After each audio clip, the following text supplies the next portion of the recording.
Well, hi guys, this is Darren with My RV Works. Today we are in Shoreline, Washington. It took us about a 3-hour drive to get here and it involved a ferry ride, so it was kind of exciting.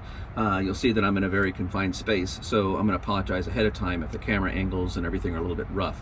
I'll be working on this AquaHot system, which is an AquaHot right in front of me, and I'm going to bring you a little bit closer and we'll go through what the symptoms are, and I'll give you some tips and tricks on some things you can check for, and then we're going to go ahead and make some repairs.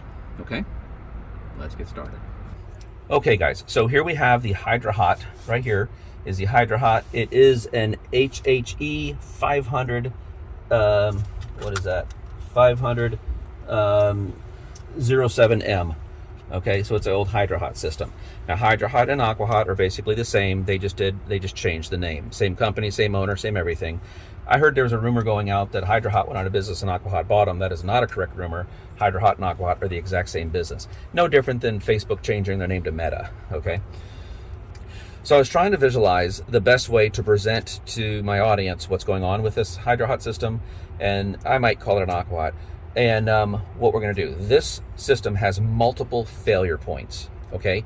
So I will go through what the customer states the problem is, and then I will then go through the process of explaining what might cause those failures, and then we're going to go into making the repairs. Okay, so that was the best way I figured we could lay this video out. So here's a customer statement. The customer states that the unit will fire up perfectly, so our diesel burner is running great, but it'll get up to temperature, but it won't start a second time. And he has to reach in here and hit that reset button on the high temperature overload right up in there. Okay, you have to push that button in. So the unit is getting too hot and it's tripping that high temperature sensor. But the diesel burner works flawlessly, and he's thrown all kinds of parts. He's got a new control board here. He's thrown all kinds of parts on the burner itself, the diesel burner part of it itself. So the first statement that the customer has is that it'll get up to temperature and it'll trip this and it won't restart again until he reaches in here and resets it.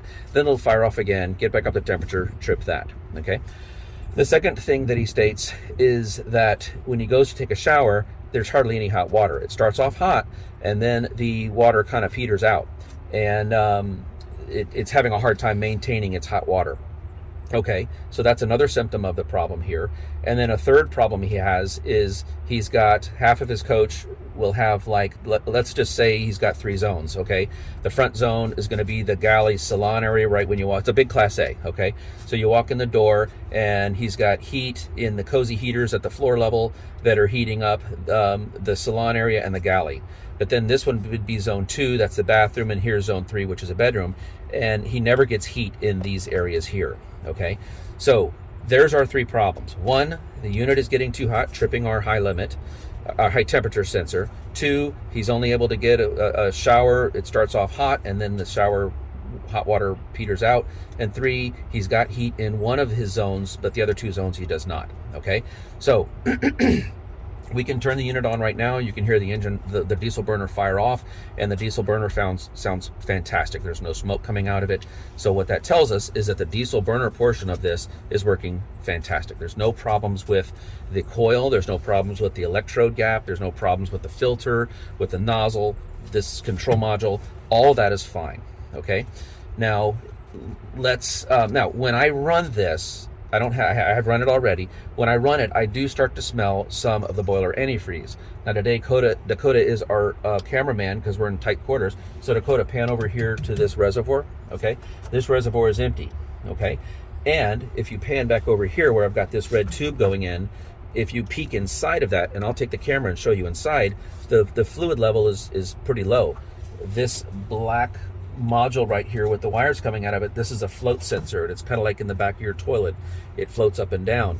You could take your eyeball and look at it, and the thing is it's not underwater. It's not working, okay?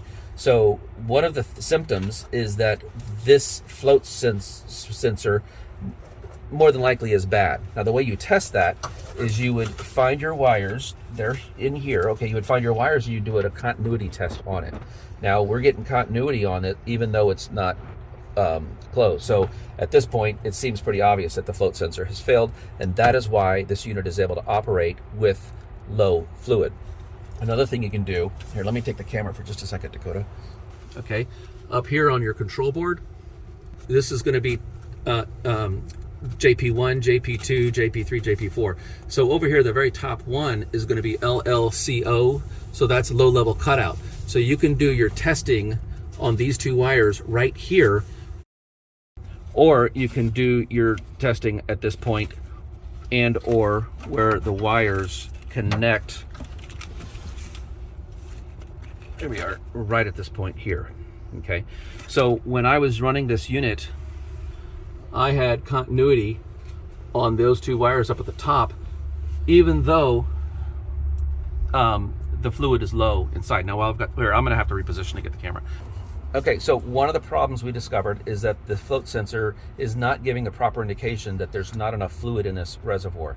So therefore it's getting hot, and since we're heating air and not fluid, then our high temperature switch back there is tripping, okay? But that's not the only problem. Another thing we found is over here, not Dakota pan right where I'm looking. Okay, so I'm gonna go way back over here, point to that stir pump. Right there. So see where Dakota's pointing? That is the stir pump.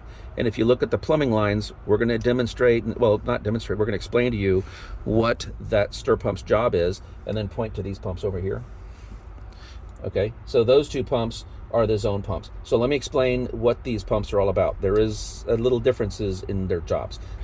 Okay, so if we look at this stir pump that Dakota pointed to, here's its wires, okay? And right away we noticed that there is a wire failure, that the wire is broken off on the connector. Okay, we found it that way. But we also did something else, because here's our wire harness. So here we see the wire was broken. Therefore, if the green board up top is sending a signal to this stir pump, it's not going to start because the wire is broken. And so I took a piercing probe and I pierced directly into the pump to give it a known good power source, and it still didn't work. So that tells us that this stir pump has failed. It's failed internally to itself as a motor, and it's also failed because the wires feeding it have failed. Okay, so there's two failures with the stir pump. What's the job of the stir pump? If I am going to make Kool-Aid and I take my little packet of Kool-Aid and I put it in my Kool-Aid jug and I don't stir it, and I just pour water inside of my Kool-Aid jug, that Kool-Aid powder is going to sink to the bottom, and I'm going to have a jug full of water and powdered Kool-Aid on the bottom. So we have to stir that Kool-Aid and get all that sugar and all yumminess, and like, hey, Kool-Aid comes busting through the wall. You're too young to understand that. It's for my generation to understand. Okay, so I'm trying to explain to Dakota, who's 12, what, hey, Kool-Aid. Okay, moving on. So the stir pump's job, if you notice, the float sensor's here, you have a control thermostat down here, and the control thermostat communicates to the green board, but that high limit thermostat does not communicate to the green board. That high limit thermostat talks to this control module. So if you're not stirring, now those are temperature related sensors. If you're not stirring that Kool-Aid, if you're not stirring your boiler antifreeze, then you're going to get static water right around the heat exchanger, which is the long portion of this, the other end of this diesel burner that it injects itself into my tank. Okay, so we need to stir that fluid so that we have nice Kool-Aid. So as our burner is heating all of our boiler antifreeze, it is getting a nice mix and everything, and therefore our temperature sensors are getting an accurate reading on it. Because our stir pump's not stirring, then we are two things. One, our stir pump is not stirring. Two, because our level in the reservoir is too low, these sensors are not detecting the temperature of the fluid, they're detecting the temperature of air, and that's what's tripping that thing off, okay? But the problem with the stir pump not working also has to do with the domestic water taking a long hot shower. When you're taking a domestic, I haven't talked about these pumps just yet, but when you're taking a shower, then the stir pump is stirring, but then you have your domestic hot water flowing around through the system, but it's on copper pipes that are bonded to the outside of your heat exchanger with like a little of a mastic paste that goes between the tank and the tubes. And if you're not stirring this boiler antifreeze, you're not transferring the heat to the outside portion of the tank. Therefore, you're not transferring the heat to the copper tubing of the domestic hot water. Okay, so let's talk about the domestic hot water.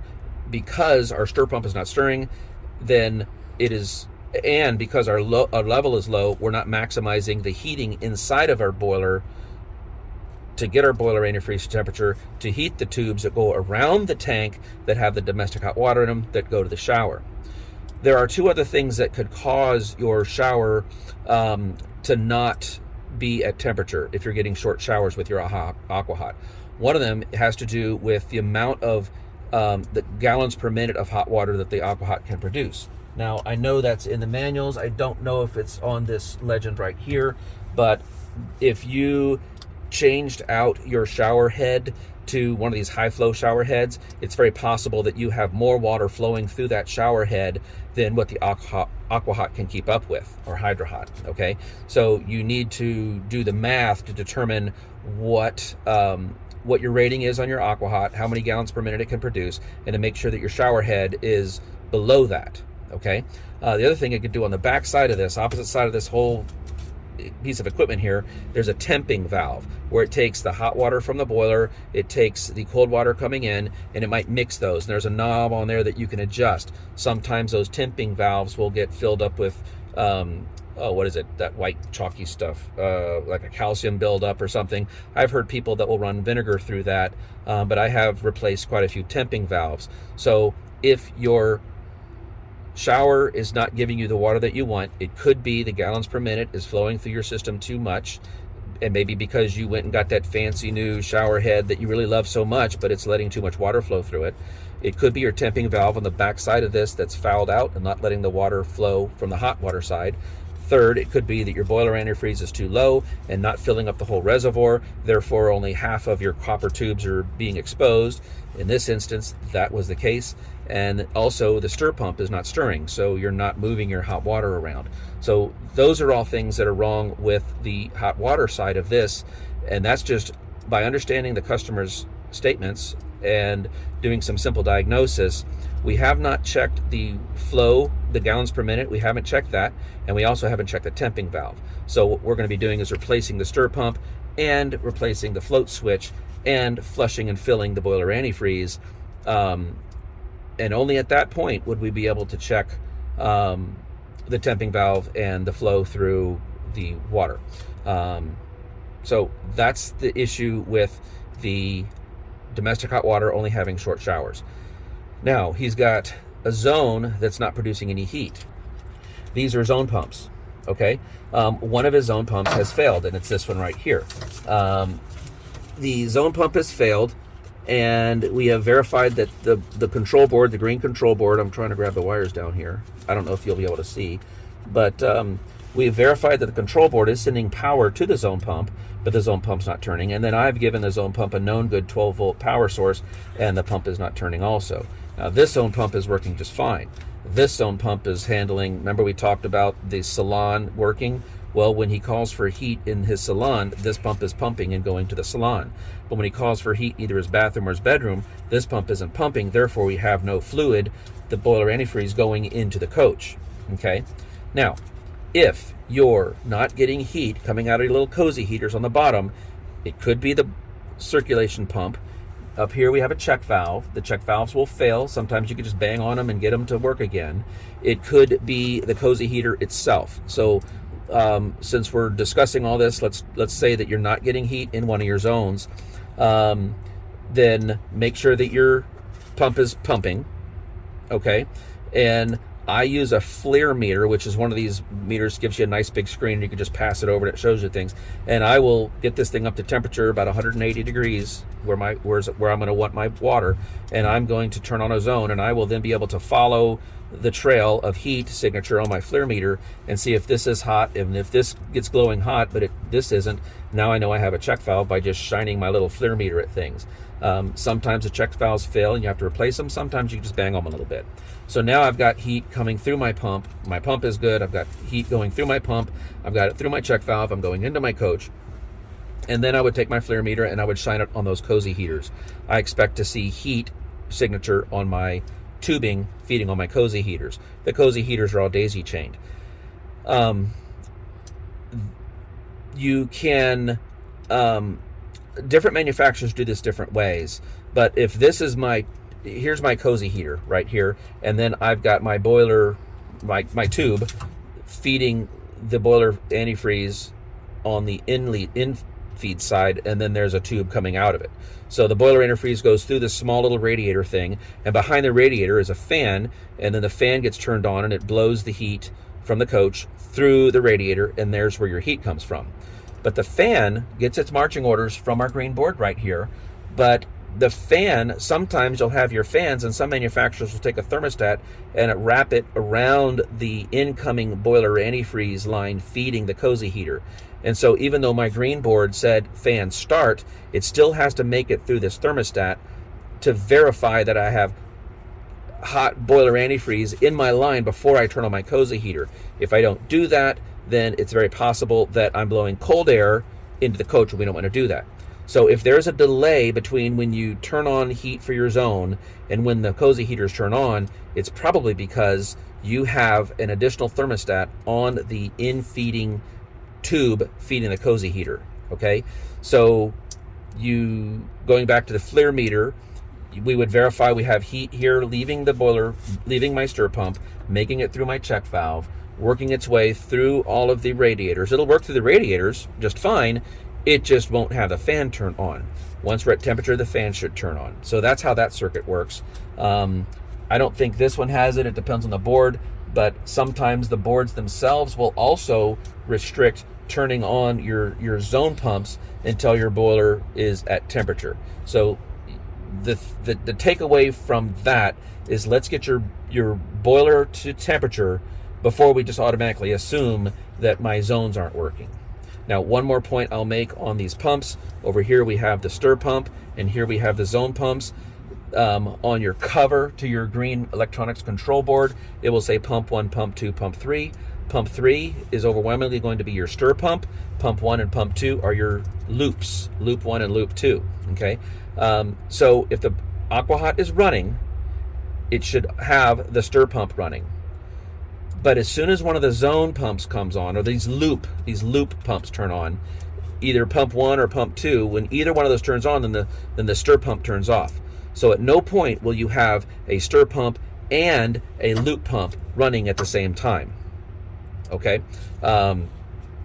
So symptom, you're looking at your green little lights on your electronic control thing, and you might have pump 3 on, which is your stir pump, and then you'll notice that pump 3 turns off when either loop 1 or loop 2 pumps turn on, and that is correct. That's how that's supposed to work. Okay.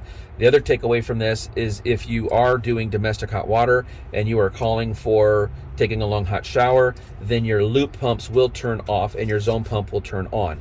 That is to say, you're not going to be heating your coach at the same time that you're taking a shower. Okay. So I'm done with explaining a lot of all this kind of stuff. What we're going to do now, like I said, there's a lot of things wrong. So the first thing we're going to do is we're going to be replacing all 3 of his pumps. Okay, now to replace the pump, we need to drain the fluid out of this. Most of your AquaHots are going to have a drain cock down here where you can just kind of connect on a hose and drain them out. This unit does not. So the way we're going to get the boiler antifreeze out is, I've got a designated water pump like you would use in your RV. I've just got a water pump. Its only purpose in life is to pump boiler antifreeze. It'll never get used to pump water again.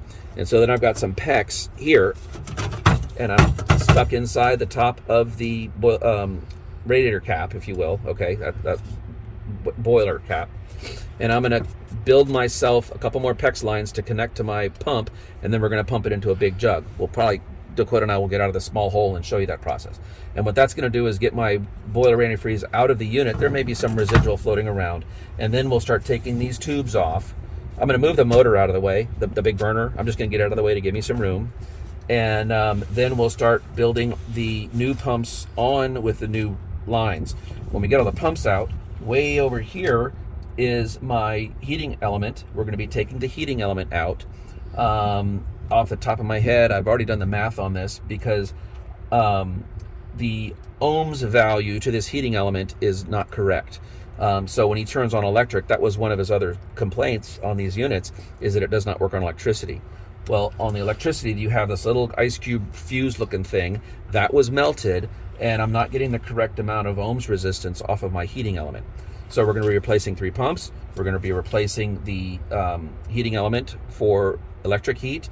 We're going to be putting on the new relay for that heating element. We're going to be replacing the float switch and I need to look in the box to see what else. The control thermostat was working fine. I don't need to, that we need to replace that, but if he's got one, we'll easily do it because we're going to have all the fluid out of the system. And so whatever other parts he's got, we'll replace those. So having said everything I just said, it's a mouthful. We're going to start off by draining the fluid out of the unit, okay? And then we're going to be taking, while that's draining out, I'm going to taking the burner, just get it out of the way, and then I'm going to take all the pumps, get them out of the way to get me to the bulkhead wall. Once I'm at the bulkhead wall, that's when I'm going to start changing out my heating element and my float quenchers and anything that's attached to the bulkhead wall. Once that's done, I'll start working on my pumps, putting my pumps back in. And once the pumps are put back in and the stir pumps and all my plumbing lines are done, we'll put the burner back in. We'll fill this thing with new boiler antifreeze. These units take a 3-to-1 ratio. So what we've got is a gallon of concentrated boiler antifreeze, and we've got these big 5-gallon buckets that are cleaned out. And so we'll pour the concentrated boiler antifreeze into the 5-gallon bucket, and then we'll pull 2 gallons of distilled water into that bucket, stir it up, and then that will give me my 3-to-1 ratio that we need for these units. And we've got several gallons of both the concentrate and the distilled water, and we'll just keep doing that until we get it full here. Then we'll bleed the line from any air that's in the line by letting these pumps run.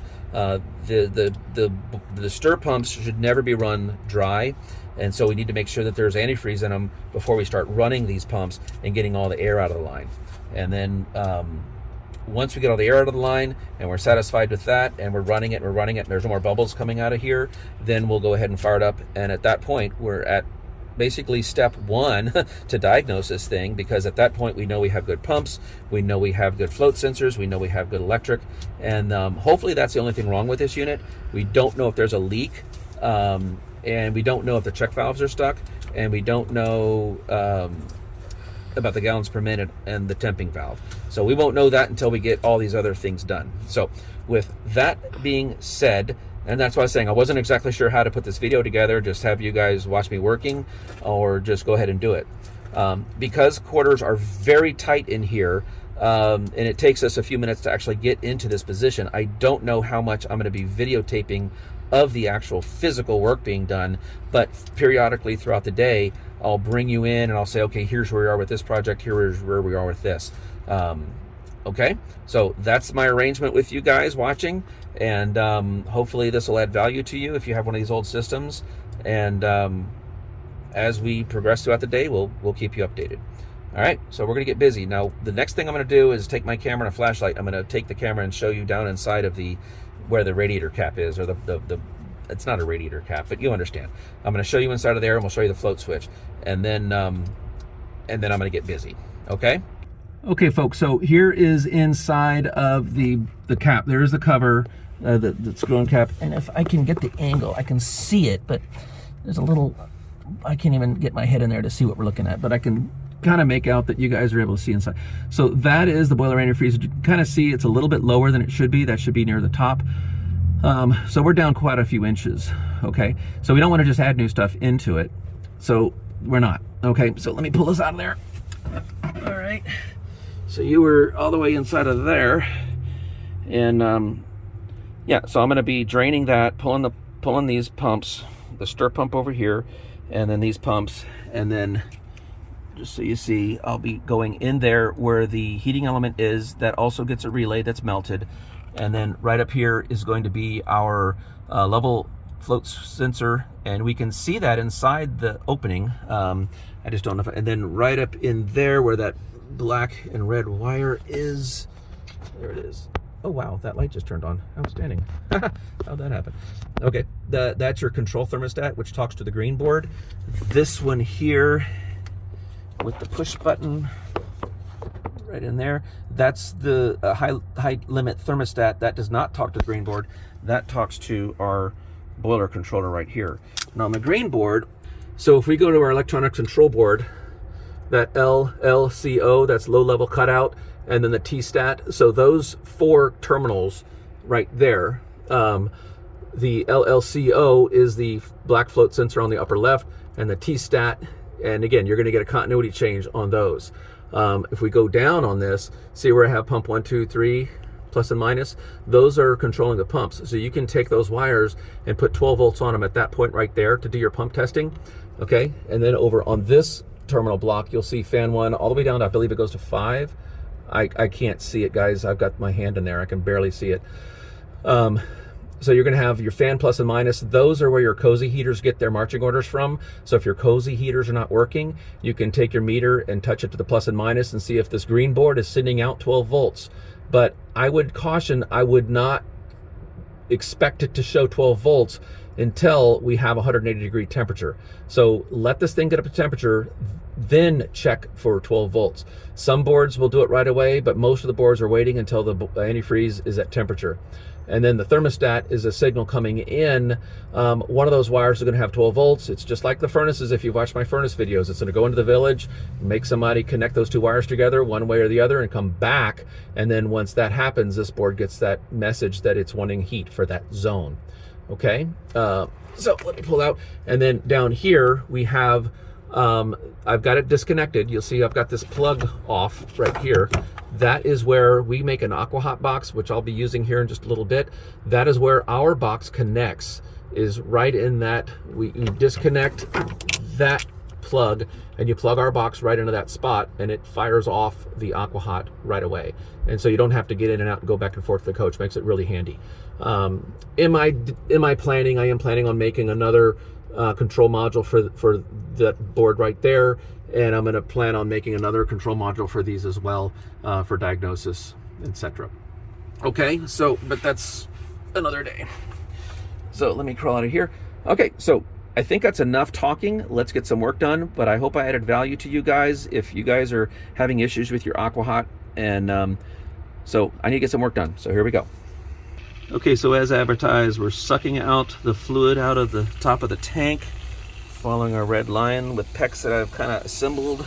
We're going through the water pump that I've got designated as this type of work, and then we're going over into the blue tank. And if I look at that, it's not even antifreeze. It's like watery something. So that might explain, if it was filled with water, that may have been why it was steaming itself off. They couldn't handle the temperature and it was creating steam. So that's where we're at with this. Also, if you allow me to do a shameless plug on a tool that we make, this is our test lead set. This is the banana plugs, and you'll see I've got it assembled here, tapping onto the plus and minus that feeds the board. And I'm actually using 2 test leads. If you follow those down here, I've got one test lead connected to another, and then at the other end I've just got them connected to the pump. So by using 2 test leads and the connectors I carry with me in this bag here, I was able to, fashion this together rather quickly. So there's a little shameless plug for a tool we make.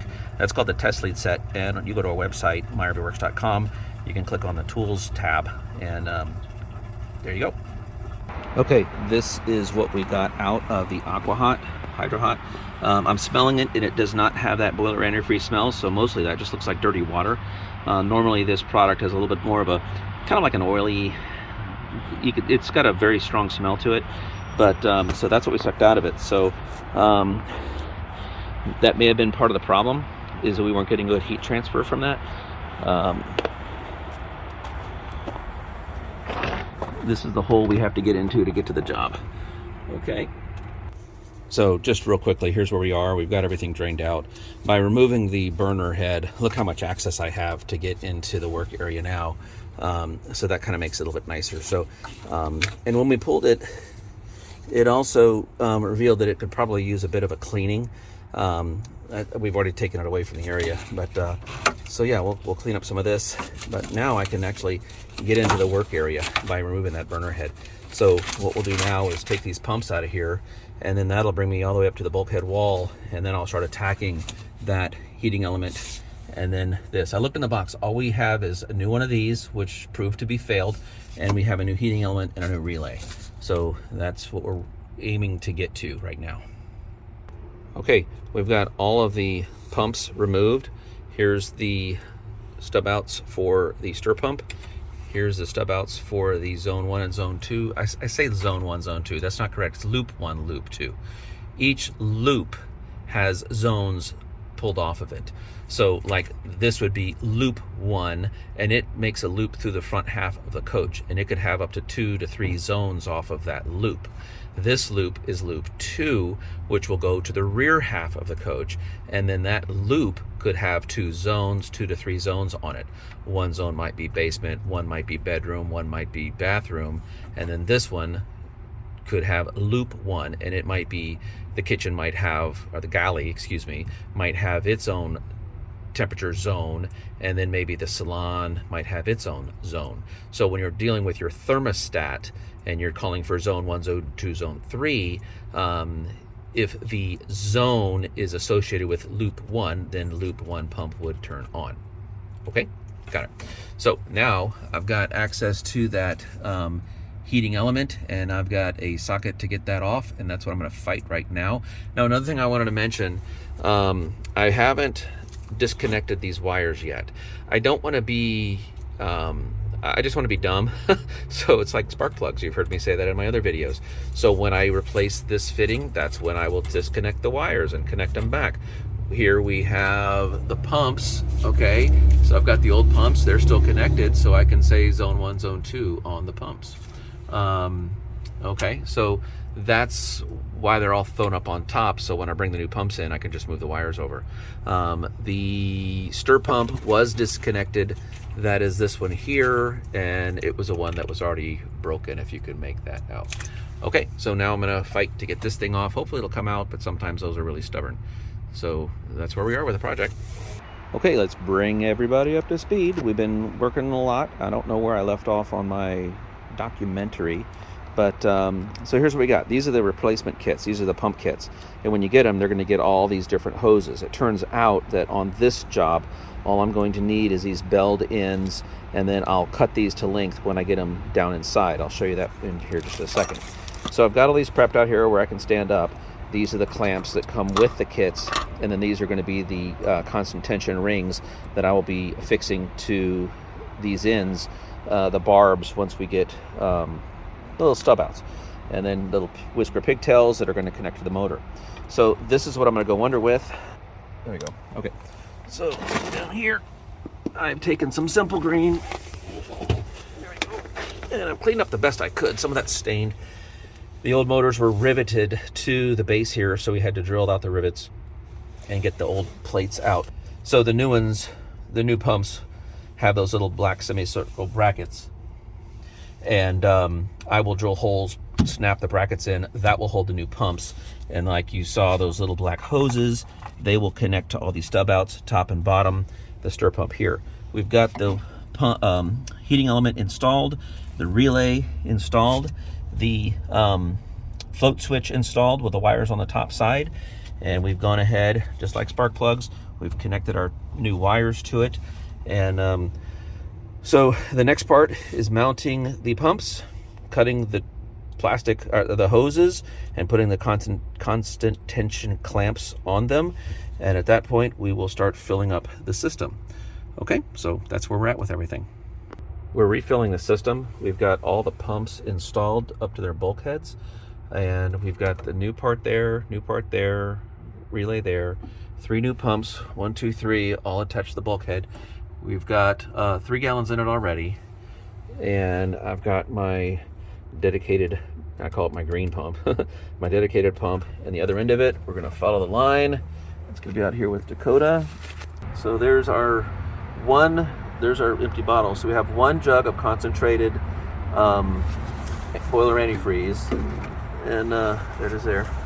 And we've got 2 jugs of distilled water. So that makes this a 1 to 3, or I'm sorry, that makes this a 30% solution. Okay, so we're pumping it in, and so when I connect, here we go, sorry, like I said, it's really tight. So when I connect this, I'm just going to connect this to the plus.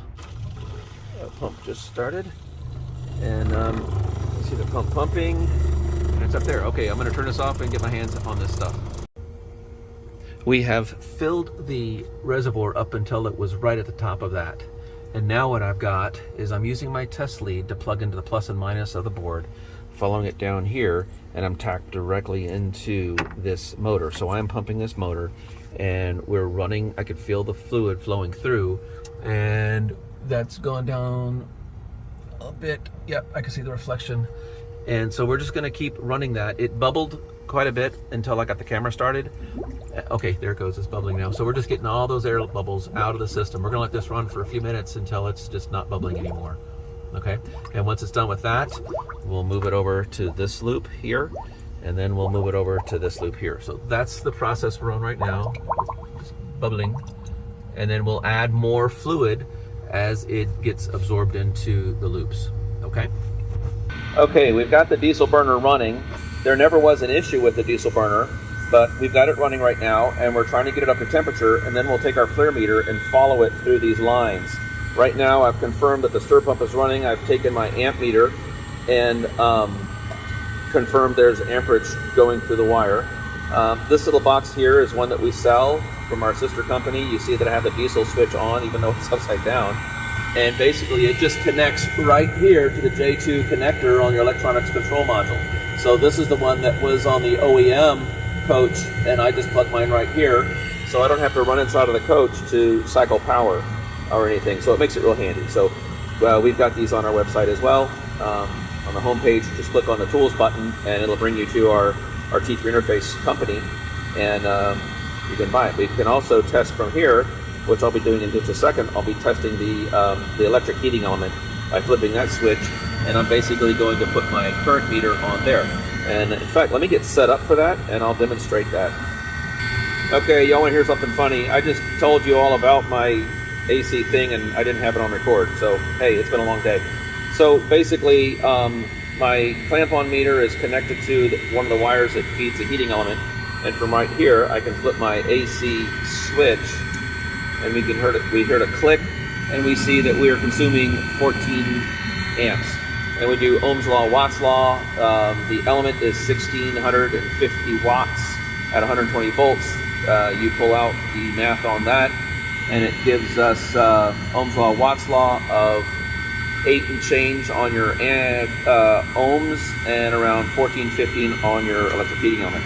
Now I'm seeing some vapor coming out of here.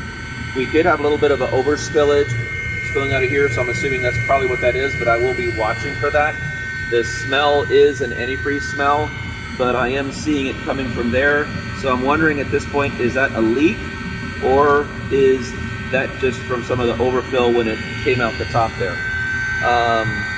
So there's another little pitch for our AquaHot box. You reach out to us on that. I'm not seeing any leaks on any of my lines. This stir pump line is getting really warm here, so therefore my stir pump is working. It was not before. And what I'm looking for now is I want to get the AquaHot up to temperature, and that little push button in there was the one that was tripping, and so I'm curious to see if he's going to trip again. I don't expect he will, because we've got fluid in the system. When he was doing it, there was no fluid in the system. We've also got the float switch in there, and it's working correctly as well. So at this point, we're going to get this thing up to temperature. I want to see it turn off. At that point, we'll turn on our stir pumps. These lines are cold right now, and then we'll run these through the coach. It'll come back into the tank cold. That should cause the AquaHot to start back up again, and then we would have a successful test. And it looks like our steaming that was doing is abating quite a bit, so I don't think it's a leak at this point, but we are going to keep an eye on it. It's just probably some of the overspill. So that's where we are with everything. Okay, I have turned off the AquaHot so I can listen, but here is our flare meter. Let me do it this way. Okay, so there's a glare. Hold on, guys. There we go. So I can follow that line. I'll put my little eye balms on. And you can see that there's heat going in that line all the way into the coach. So that is loop 1 coming from pump 1. And then here we see the stir pump. There it is, that orange, that bright orange thing is a stir pump circulating the pump, and you can even see my little red LED on it. So I wanted to verify loop 1 was working, and therefore I would know that this pump was loop 1, and that bright orange on the screen It's making it through the check valve there, right there, and then it goes off that bright orange, it goes into the coach. So we know at this point that the AquaHot is producing the boiler antifreeze into loop 1. And so now we'll go inside, we'll turn off any heating call for zone 1, and then we'll turn on the heating call for zone 2. And then we'll see if this one, so let me come down here. So if I were to, I can see it on my screen. Okay, see that dark blue versus that bright orange? So that dark blue is going to be loop 2. And loop 2, as you see, is much, so as opposed to the bright orange, here you can see your whole connector and everything. But this guy over here is just dark. So that is how we will verify if fluid is actually working its way through loop 2 by turning off zone 1 and then turning on like bathroom, bedroom type thing. And then we'll check to see if this is actually turning red or orange. Okay. Well, hi folks, if you're watching this part of the video, the phone battery died before I did. So we weren't able to, I would have had to have stopped, charged the phone, and get the video going again. And so I just went ahead and finished up that job. So at the end of the day, we were able to fix many things on the AquaHot, but there was still an unresolved issue.